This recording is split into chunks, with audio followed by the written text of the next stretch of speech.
Hey everybody, and welcome back to another book review. Happy Halloween. You can see the remnants of my Halloween costume. I took the costume off. I was this year at dance. We had a theme. This year's theme was classic movies, which is broad. So I did Pirates of the Caribbean, which is one of my favorite movie series. The first three, we don't talk about the last ones.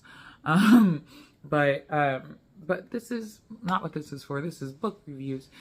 So as always, I try to kind of stick to a little mild theme. So I stuck in the Gothic horror era, or area, or just Gothic, as it were.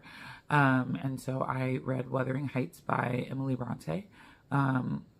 I started reading this book years ago when I was like, I don't know, 15 or 16. I distinctly remember buying it at Barnes & Noble. And I read the first page and never went back. So I was like, I should probably finish this one at some point. And so I went back and I decided to read it, and I actually really enjoyed it. I do give this one a 4 out of 4. 4 out of 5, I'm sorry. But it's a very interesting story. So for those of you that don't know, story is about, for the most part, Mr. Heathcliff. His name is Heathcliff. It's his first name. It's his last name. Heathcliff.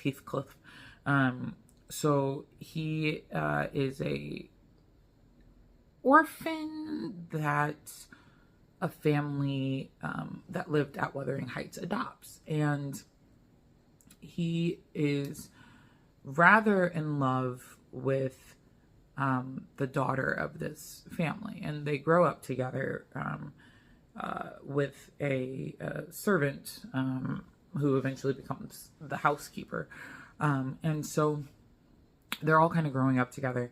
And this girl that he's, I guess, madly in love with, but like not really sure how to tell her that he, actually loves her. And then on top of that, she's just awful to him. He loves her, and then she goes off and marries a guy named Linton, who lives down the road. And then she realizes that it was a huge mistake to marry Linton, somewhat abusive relationship. And in retaliation, Heathcliff decides that he's going to, try to win her affections back. And then it's not really working out because Linton is, of course, catching on to the whole, oh, you just came back and you're trying to take my wife from me and blah, blah, blah. And so, Linton basically puts him out. And so Heathcliff convinces Linton's sister to marry him. And, same thing, very abusive relationship. She actually runs away and gives birth to his child. The young woman that Linton had married, she dies in childbirth. And so then Heathcliff basically plays the long game and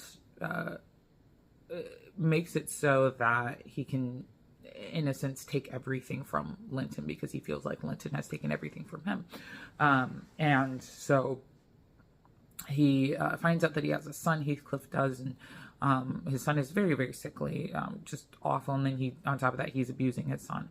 And then he gets Linton's daughter to marry his son, and that's their, that's kind of his like, yay, I did it. And it's like, as a story, one, I don't think, I read it a couple places where they were like, it's a Gothic horror. It's not a Gothic horror. It's definitely a Gothic, but not a Gothic horror. And when I say Gothic, I mean it's more of just kind of dark. It deals with some dark themes and stuff. As, most novels of the period do. It's an outlet, especially for female writers, about the inhumanity of the way that they are treated as women. Sorry, I'm getting really close to the camera, but my foot suddenly started itching like crazy. But I don't think that the story I didn't hate the story. Let's start there. I didn't hate it. I gave it a 4 out of 5, right? But I think there were elements of the story that just don't make sense, or me and my modern brain needs, like, I need more detail, or I need something. I don't know what it is, but you know, like it's this whole thing of like they don't really know where Heathcliff came from, and I'm sitting here like, where did this kid come from? Like they said, like he picked him up in Liverpool, but like some people think he's American, and some people think that he's from India, or that he spent a lot of time out in the sun. So is he dark skinned? Is he black? Is he mixed? Like, you know, I want to know more about that. And then on top of that, like, why does he become so set on like abusing his son, but then also like getting this girl to marry his son as retaliation to Linton? I don't know. I felt like it was like ridiculous to play a long game as a character. For like, I mean, like it's what, like 18, 20 years of just waiting for like an opportunity like that. I don't know. And then it also was interesting, the concept of who's telling the story. So, the story is told predominantly by two characters. One, he's the guy that eventually rents out Linton's house at the quote unquote modern time of the story, which is like 1801 or 1802. And he's gone up to Wuthering Heights, and he's seen the house and met Heathcliff and all the things, and he becomes very ill, so he's stuck at home. And so he asks the housekeeper, who's the one that grew up with Heathcliff, to kind of tell the story about who this Catherine Linton person is. And she does. She gives him, you know, this long story of like her experience over the last 18 years. And that's just odd to me. Like, would a housekeeper just voluntarily start telling that kind of tale? I don't know. It didn't really make sense that it was those two characters telling the story. Like, you know, the one that has like no connection and the one that has a ton of connection. I think I would have, you know, kind of rather the narrator be an absent third person, because a lot of it was written that way.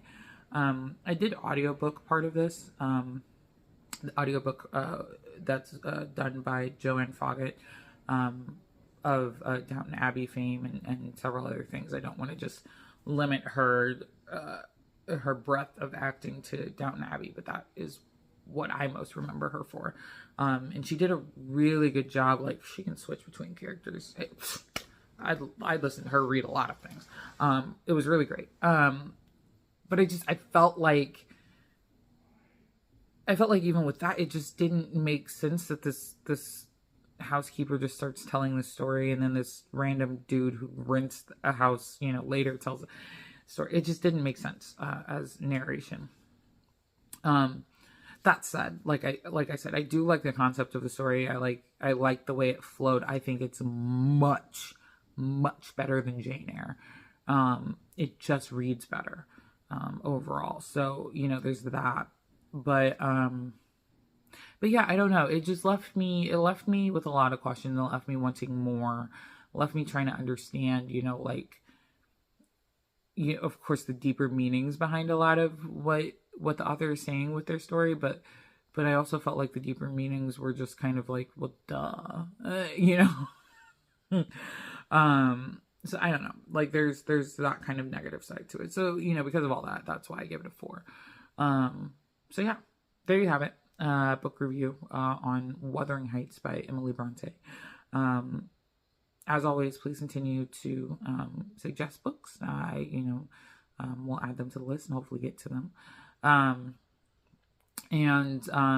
know a couple of folks have offered to get books for kiddos at school who are in book club. We, of course, are still taking those. Lots of kids want to read books, and it's taking off in a new way, which is awesome. I'm glad to see kids reading and enjoying books and things like that.